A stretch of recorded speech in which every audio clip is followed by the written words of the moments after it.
When you need to send the perfect rose bouquet, only one brand can say they've been the floral authority for 50 years. 1-800-Flowers. Why should you trust 1-800-Flowers? They hand-select every stem to ensure top quality. And with nationwide delivery, smiles and satisfaction are 100% guaranteed. And right now, when you order a dozen multicolored roses, we'll double it at no extra cost. Don't miss out on this limited time offer. Order today at 1-800-Flowers.com/podcast. That's 1-800-Flowers.com/podcast. This is episode 798 of Car Con Carne. Episode 800 will roll out on Monday the 12th, 9 a.m. It's 10 memorable moments from the long-running history of Car Con Carne. I'll get to tonight's guests in a second, but first I want to tell you about a book. I want to tell you about 90 Days in the 90s, written by Andy Fry. It's a book about going back in time. Haven't we all had moments where we thought, oh man, I wish I could go back and do X, Y, and Z. I wish I could go back and see that show at that place. I wish I could just relive that moment. Well, that's what Darby does, the character in 90 Days in the 90s. She is a Chicagoan. She owns a record store, and she goes back in time. She jumps on the gray line, which is like your standard CTA line, only this one goes back in time. And Darby goes back to the 90s in Chicago.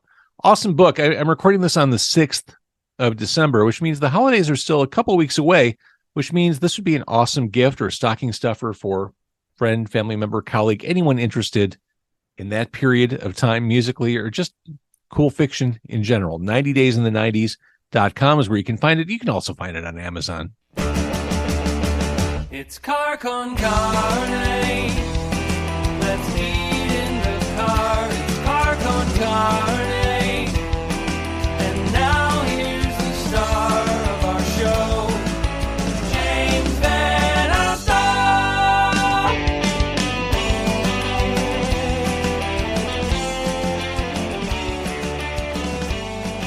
Chicago punk pioneers Sludgeworth are back, kind of. The Losers of the Year compilation is being pressed on vinyl for the very first time. It's an exciting moment.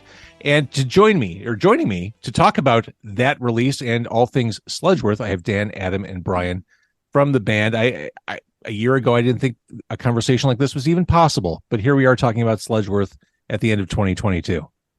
It's wild. Yeah, who would have thought, right?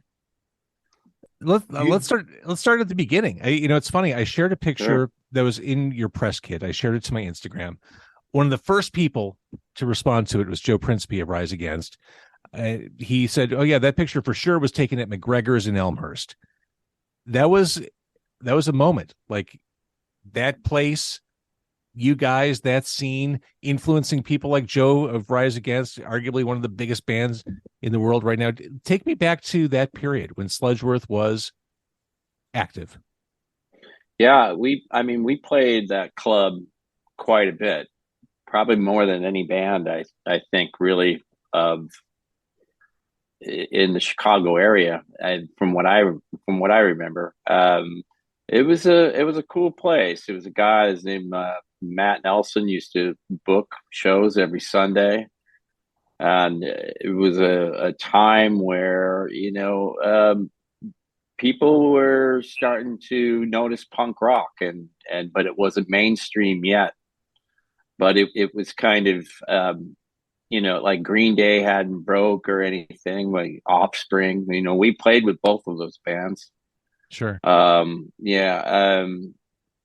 want to say even like Nirvana was pretty new at the time. So you had Nirvana, and then you had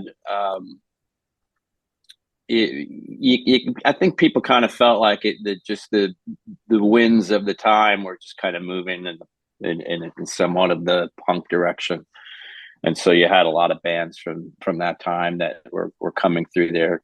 Like I said, we had played with Green Day, Offspring, Jawbreaker. They had come through,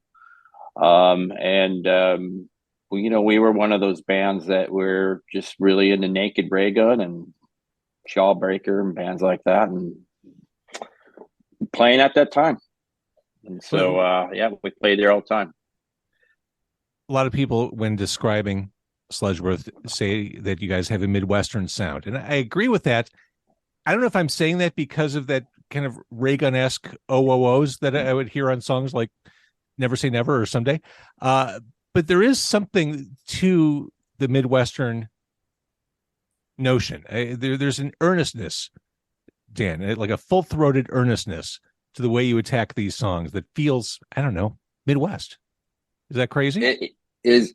Yeah, I'm the Midwest thing. We were asked in an interview about, if how important the Midwest was, and I think it was, but I mean, we all responded the same way, which was we listened to music and were inspired from music from everywhere. I knew like we were, like for me, especially Naked Raygun were a pretty big deal, but we were just kind of, inspired by everything. But to come to think of it, yeah, there's probably a lot to be said for just being in the Midwest, just being a person from the Midwest versus, I think we're a different breed in the Midwest versus like the West Coast or the East Coast.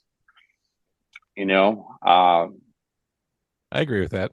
That's kind of just my opinion on it, but I just think people in Midwest are just typically built a little differently.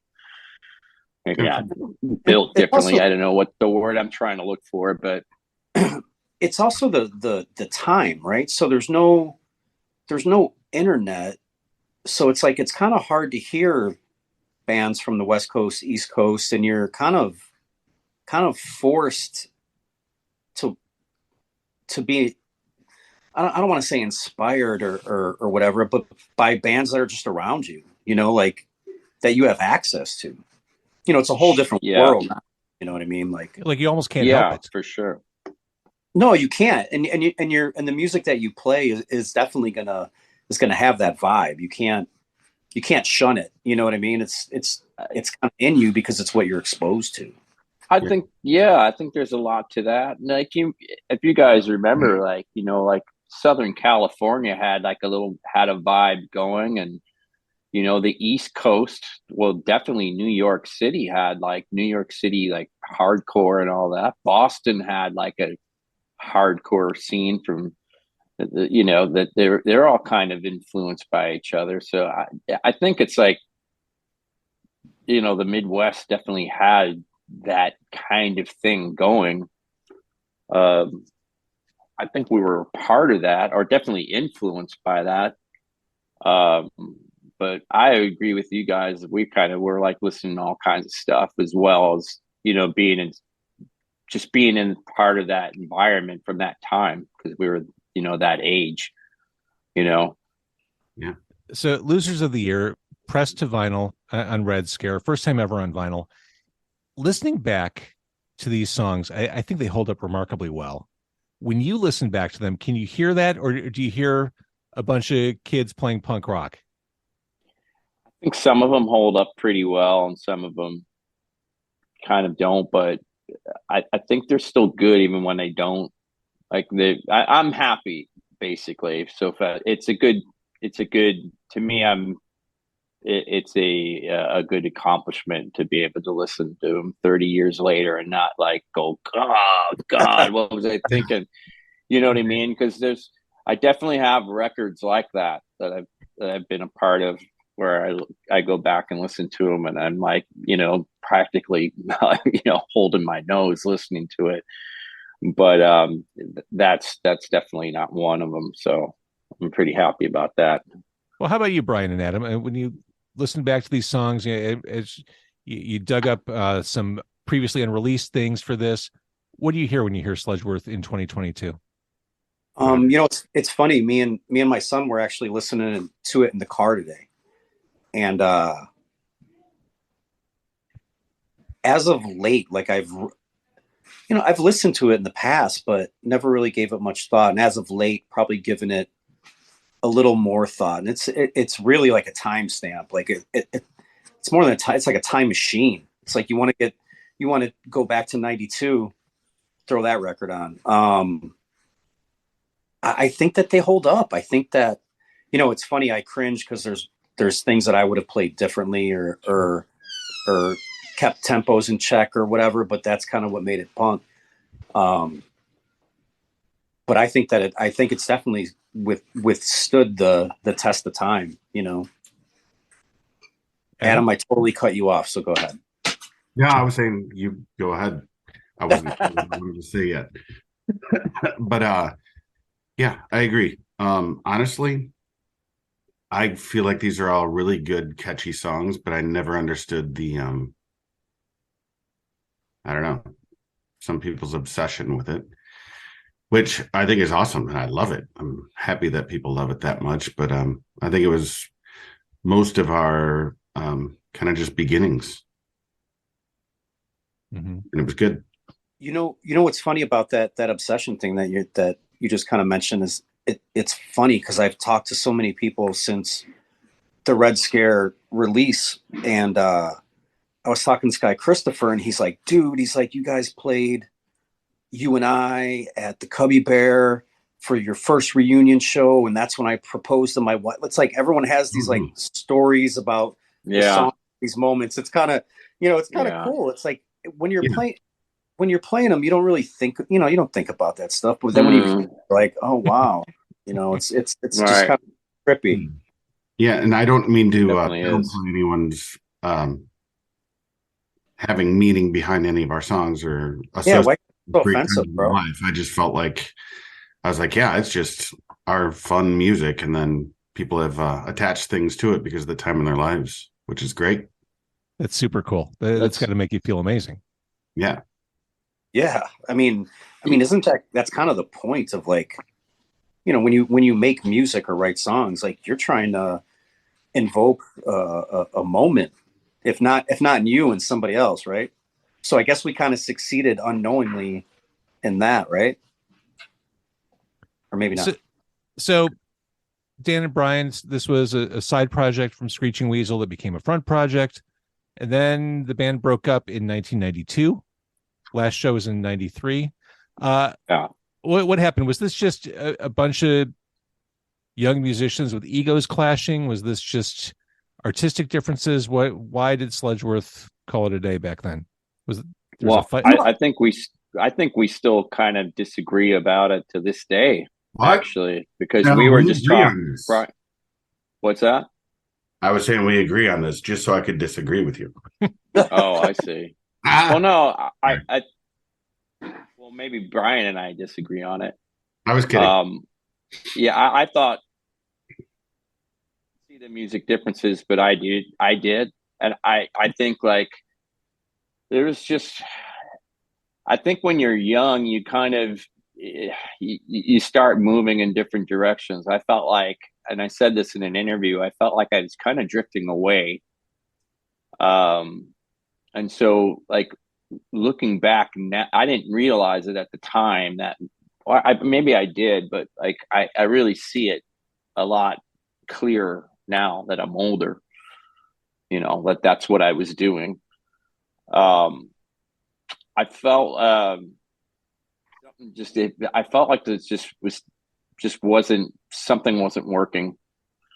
And I mean, I can remember getting in some arguments with you guys as well. And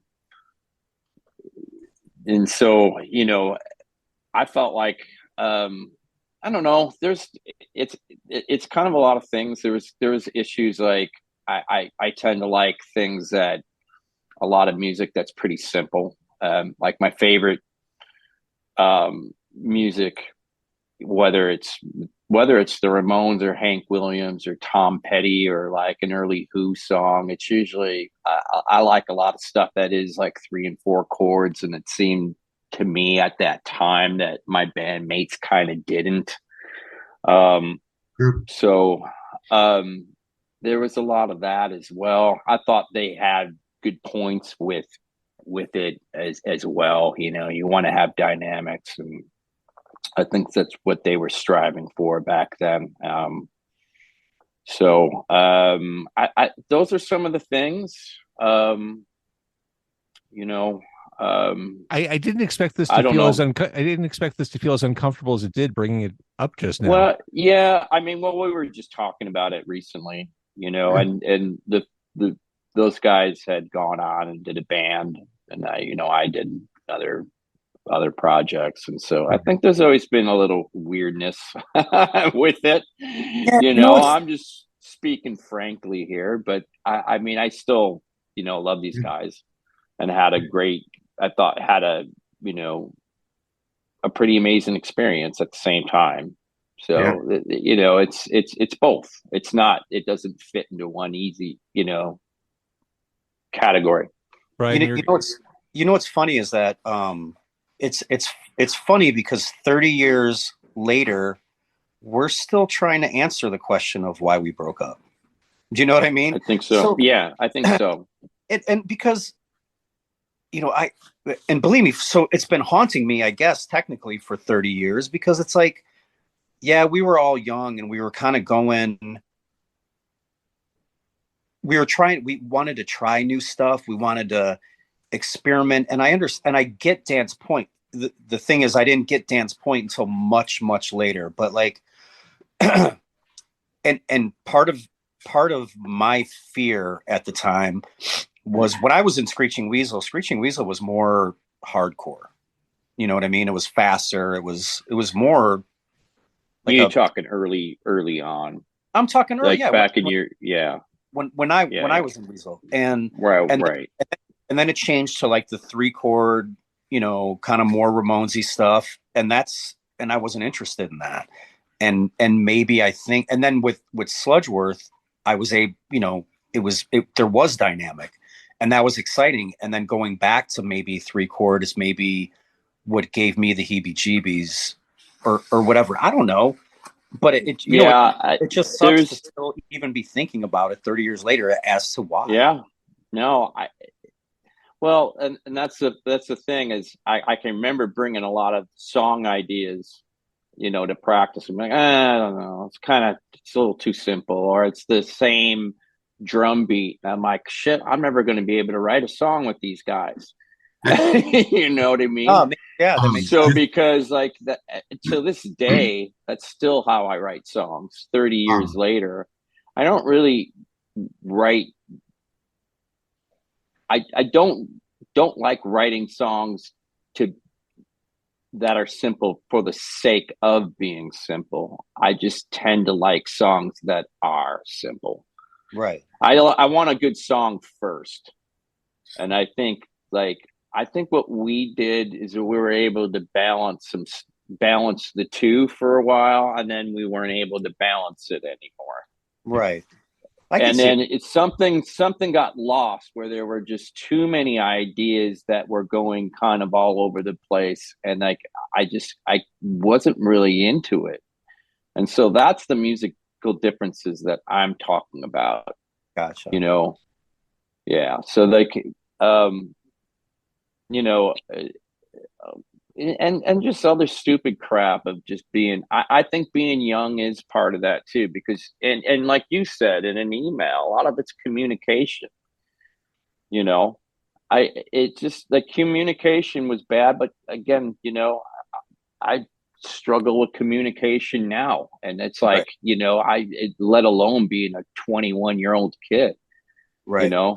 Well, that's the thing too, is like, you have, everybody in the band had a strong personality. Do you know what I mean? There was nobody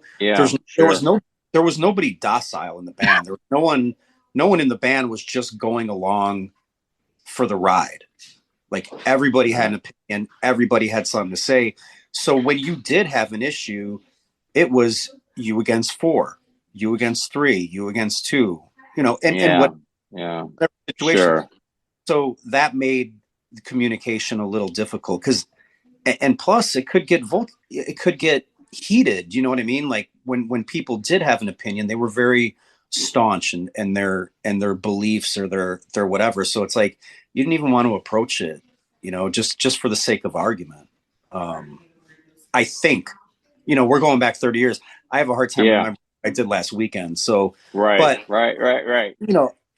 I'm thinking just in terms of hindsight and like, and really, James, we weren't like bands are now. Like no members lived in different state. We hung out. Like we rehearsed religiously, like almost daily. Well, Brian, I'm glad that you said that because it's one of the things I look back and I'm really proud about is that out of every band that I've ever been in, like the band had probably the best. I don't know if work ethic is the right word, but we rehearsed like fucking crazy. And like I'm like one back then, I don't I'm wondering if it's part like growing up in Little League where I had a coach that was always like pushing, and that played on my subconscious or something. Maybe. Because I felt like I wanted to do that all the time too. All right, come on, let's go. We got to do it. And we would do the set twice, and then we would work on new Do songs. stuff. Yeah. Yeah, we would Wow. do the That songs, just like brought and me like back to like, I haven't whoa, a been in a moment. band since that does that. You know what I mean? And it really did pay off though, because like we sounded pretty good. And like what a lot of people, so this is a little interesting tidbit, I guess, but on Losers of the Year, I don't know if you guys remember this or not, but that the song You and I is actually done live. I did one vocal of I did one overdub of backing vocals at the end, the hey hey hey, and Dave did one guitar track of an overdub. So everything else on that is live with me singing in the room with bleed in the mics and everything, and you don't hear that anymore. Nope. Like bands just don't. No bands record like that anymore, and like um I always loved how that turned out, and it was live. And so And that was that solid I sound. don't think I've ever had that experience. I know, a matter of fact, I know I haven't had that experience with any other band. That's the one and only time I've ever had it. And I thought it turned out really great. That's Yeah. I I'm didn't realize vocals were in that take as well. Yep. From that take. Vocals are live. Everything was live. It was, like I said, with bleed in the mics and everything, and it just that was the take.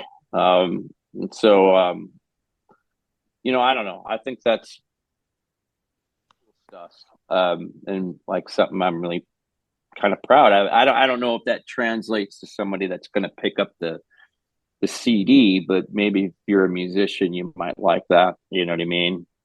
I don't know. And Yeah, they might nerd out one on of that. those things. Right? Yeah. I mean, Maybe. It's an approach that worked for the Beatles. Yeah, 'cause Yeah. Sludgeworth Right. liked Right. the Beatles. Right. So if you like the Beatles, you're going to love Sludgeworth. Dan, since you mentioned it, what was your position in Little League? I played third base, second base, and left field. So third base, you had the arm. Then you were able to get those guys Not out of really. first. Not really. They put me there and then put me to second base. I was a pitcher. Oh, nice. Were you? So we had a coach that would have us, practice quite a bit.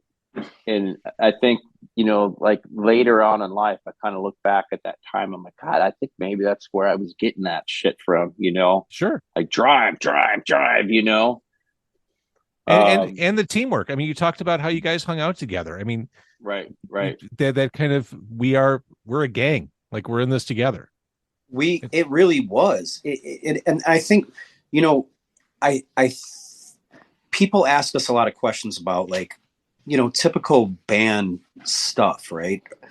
But it wasn't like that. It almost didn't even feel like a band. It just, somebody was always with somebody. Either Dave was with Strat, I was with Dan, Adam was with Dave. You know what I mean? There was always some part of the band was together somewhere at some time. And then we would all come together in my mom's basement and jam, and people would show up, and it was like a show night every night.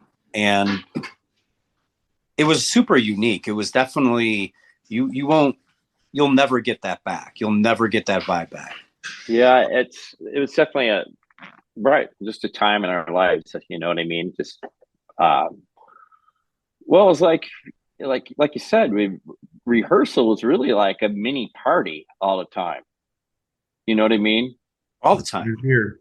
Yeah, I mean, especially like I remember those Friday night rehearsals. So they would even be like friends coming by and like, we're drinking and like, we're just doing our set and everything. And they're kind of hanging out. And when we were done, we would just kind of drink some more. And then, we kind of repeat the same thing the following week, It was funny. My dad would, my father would come down, right? And he was kind of like a scary dude, just like in his demeanor. And everyone would kind of have that oh shit moment. And he'd be like, Brian, who didn't close the gate? Like there's beer everywhere.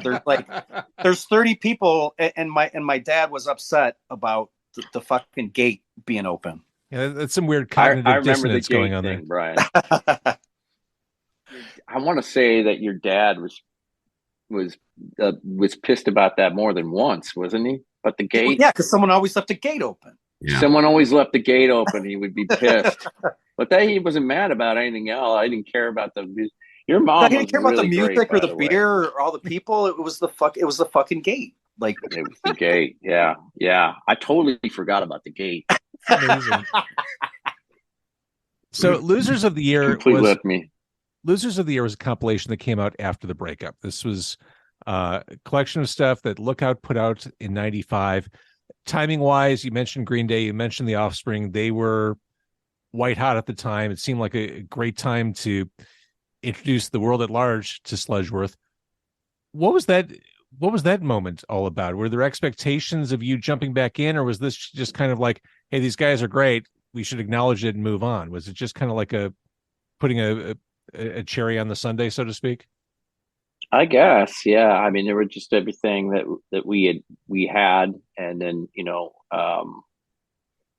we got involved with Lookout Records, and they had put it out, but yeah, it was a thing that all right, well, this is our final thing that we're doing, and had some of the tracks from the a 7-inch that we had put out, and another from the LP, and then some other unreleased tracks that were on there. And this new one has even 2 more of unreleased tracks that we managed to dig up. So with a video that I think just came out this morning. Yeah, we're recording on the 6th. That just came out this morning. Yeah, back then we never intended to like play shows and everything. It was just a release of our stuff. Yeah. So we talked to get it out there, We talked about the acrimony, the breakup. You're here together. I guess this is a 2-part question. 1, do you guys like each other? 2, will there be a reunion show now that the record is out? Who wants to answer that? If I could punch Dan right now, I would. No, I'm kidding. I love Dan. Yeah. I know Dan. You punch me, I'm going to be out for the fucking count, man. The size of his head. Yeah. Yeah. I mean, look at him. It's like. I've known Dan since I was about 13 years old. We've known each other, and I love Dan. Yeah, I'd love to do a show. It's usually Dave is usually the holdup, which he's got his weird reasons, and we're not sure exactly what they are. Yeah, I talked to Strat too, and I kind of got a weird vibe. At the end of the day, it's funny because we've done not quite a few, but we've done a few shows. So we did the Cubby Bear, we did Riot Fest. Was it the first one? Like 2007, I want to say. Yeah, then we did. Right. Then we did Reggie's, and then we did Insubordination Fest. So we've done several shows before. And what's funny is like they've always been really good and a lot of fun. And for the life of me, I cannot figure out what the holdout is, especially with the new release and a new. I'm not going to speak on it much here. I'm going to leave it at. I want to do shows in whatever capacity that has to happen. I'm down for, and I can't speak for anybody else, but trying to figure out the why to it. I'm done, kind of done with trying to figure that out, because I just get frustrated and it's like, I don't get it. And if someone doesn't want to do it just because they don't want to do it or they don't see a point, that's up to them. You know, that's their life. They don't have to. Well, on this side of the interview, please know that we all want you to do it. If you can find a way to do it, we all want to see you do this. Yeah, thank you. Yeah, I get a lot of messages like this as well, and it's just something we're gonna have to try to figure out. I'm with both of them. I'd like to as well. I think it would be a lot of fun. I think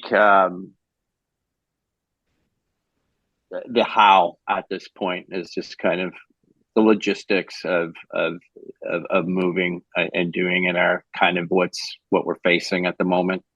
Yeah, there's some moving parts that would definitely have to be worked out, but you know, I don't know. I mean, it would be I would look forward to being in the same room, and it won't be my mom's basement, and the gate will be fucking closed, but it you know, at some point it would be, you know, you don't look, James, we're all getting older, right? It's pretty, I mean, look at Adam, you know, we're getting old. So this was how Sludgeworth was. Like, we cracked on each other, and it was never a problem. Like that's how we got along, and that's why I want to play with these guys again, because you don't get that you don't get that chance in life very often. You don't get to go back. There's a lot of, if you look back on your life, you don't get to redo shit a whole lot, and when you get an opportunity to kind of go back in time a little bit, you should probably jump on it sooner than later, in my opinion, you know. Agree. Well, I'm sure, because, you know, Dan calls me all the time talking about playing third base, you know, in Little League, and they won't let him on the team anymore, James. So put me in, coach. Come on, I want to play. Yeah. Put me in. Right. There you go, man. Has the jersey with the Vapid on the back. Yeah. Number 69. Yeah. Yeah. So 69. Losers of the Year is on. I was trying to think of a punk rock number. Maybe that's not a punk rock. No, that's good. Yeah, okay. You did great. 13 would have been a better one, probably. 13, 69, you know, 666, whatever. 13 it's would all, be it's all available at the alley. Yeah, totally. 13 would have been more appropriate for Losers of the Year. That seems like a better numerical tie-in, which is on vinyl. How cool is it to have it on vinyl? After all this time, be great. Do you know? I'm really great. I'm more excited. Well, I'm excited to read the liner notes, because I'm really curious. All right, who wrote the liner notes? I mentioned Princeby at the beginning of the interview. He's in there, right? It's just something that, you know, Toby from Red Scare had put together, and he had a lot of people. Yeah, Patty from Dillinger 4, Brendan from the Lawrence Arms is on there. Joe Principe's on there. Jeff Pizzotti's on there. Oh, wow. What about the dude Daryl from the Bow Weevils is on there, and there's a couple other people that are on there that are escaping me at the moment. But and you haven't seen what they wrote yet? No. I have. Okay.